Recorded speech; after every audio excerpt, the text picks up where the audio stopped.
હાલ સુરતની અંદર રોડ ખુલ્લા મળતા જ લોકો બાઇક ધૂમ સ્ટાઇલમાં ચલાવતા નજરે પડી રહ્યા છે। ત્યારે વેસુ વિસ્તારની અંદર રોડ ક્રોસ કરી રહેલા એક વિદ્યાર્થીનું બેફામ બાઇક ચલાવનારને હાલ હડફેટે લેતા મોત થવા પામ્યું છે, જે સમગ્ર ઘટના સીસીટીવીમાં કેદ થઈ છે। 3 મહિના પહેલા યુપીથી સુરત આવેલા બીએનએ એક વિદ્યાર્થીનું વેસુમાં રોડ ક્રોસ કરતા બાઇક હડફેટે લેતા મોત નીપજ્યું હોવાના સીસીટીવી હાલ સામે આવ્યા છે।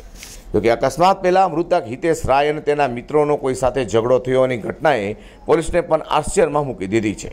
આ ઘટના સમયે સાથે રહેનાર મિત્રોની પોલીસ શોધખોળ કરી રહી હોવાનું પણ જાણવા મળ્યું છે।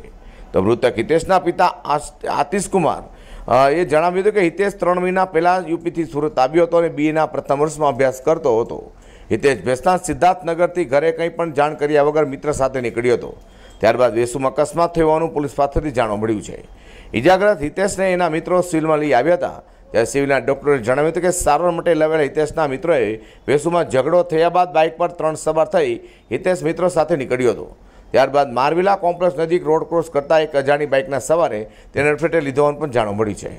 અકસ્માતની આખી ઘટના સીસીટીવીમાં કેદ થઈ ગઈ હતી। વધુમાં જાણવા મળ્યા મુજબ કે પોસ્ટમોર્ટમ કરવા આવેલી પોલીસ પાસે હિતેશને સિવિલ લાવના કોઈ પણ મિત્રોને નિવેદન કે ઓળખપત્ર નથી।